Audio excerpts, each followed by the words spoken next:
बोचहा का बाजीगर कौन होगा?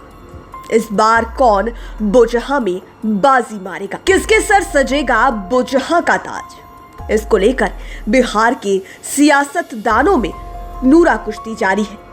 यह सीट इतनी हॉट हो चुकी है कि इसकी तपिश से बिहार एनडीए तपने लगी। यहाँ की लड़ाई अब प्रतिष्ठा की लड़ाई बन चुकी है। मुकेश सहनी, संजय जायसवाल, अजय निषाद, शाहनवाज, तेजस्वी, मदन मोहन झा सभी के सभी अपनी तरकश से तमाम उन तीरों को निकाल रहे हैं जिससे विरोधी परास्त ही नहीं बल्कि नेस्तो नाबूद हो जाए। सभी एक दूसरे को बोचहा के अखाड़े में सियासी पटखनी देने के लिए हर वो हथकंडा अपना रहे हैं जिससे विरोधी चारों खाने चित हो जाए। 12 अप्रैल को बोचहा उपचुनाव के लिए वोटिंग होगी।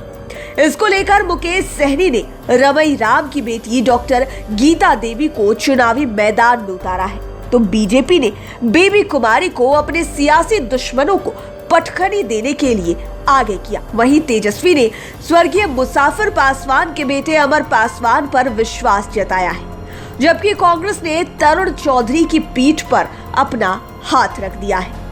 ऐसा नहीं है कि यहाँ से सिर्फ इतने ही प्रत्याशियों ने नामांकन किया है, बल्कि इनके अलावे अपने दम पर भी कुछ लोग चुनावी मैदान में हैं। सभी अपनी अपनी जीत के दावे कर रहे हैं। क्या प्रत्याशी, क्या पार्टियां दम तो ऐसे भर रहे हैं जैसे इस बार उनको छोड़कर कोई भी यहाँ से जीत ही नहीं सकता। किसके दावे में कितनी सच्चाई है और कौन यहाँ का असली बाजीगर बनेगा, यह तो 16 अप्रैल को होने वाले काउंटिंग के बाद ही पता चलेगा। बात 2020 के बिहार विधानसभा चुनाव की करें तो बोचहा में मुसाफिर पासवान ने रमई राम को 11,000 से अधिक वोटों से हराया था। राजद से चुनाव लड़े रमई राम को 66,569 वोट मिले, तो एनडीए के घटक दल वीआईपी के मुसाफिर पासवान को 77,837 वोट मिले। उस समय एनडीए की तरफ से वीआईपी ने चुनाव लड़ा था, जबकि यूपीए की ओर से राजद के रमई राम चुनावी मैदान में थे। लेकिन इस बार वीआईपी और बीजेपी दोनों चुनावी मैदान में हैं। लेकिन सब कुछ इधर से उधर हो गया। इधर राजद और कांग्रेस भी अलग ताल ठोके हुए हैं।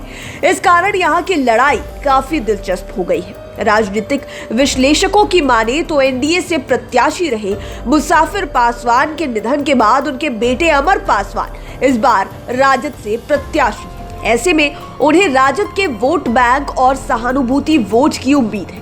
वहीं राजद के बड़े नेता और पूर्व मंत्री रमई राम की बेटी को टिकट नहीं मिला, तो उन्होंने पाला बदलकर वीआईपी से अपनी बेटी को टिकट दिला दिया। माना जा रहा है कि बोचहा सीट पर रमई राम की अच्छी पकड़ है और उनके साथ सन ऑफ मल्लाह भी है। ऐसे में नैया पार हो सकती है। बात बीजेपी की करें तो विश्लेषक ऐसा मानते हैं कि बेबी कुमारी यहां से विधायक भी रह चुकी है और उस समय वह निर्दलीय चुनाव जीती थी।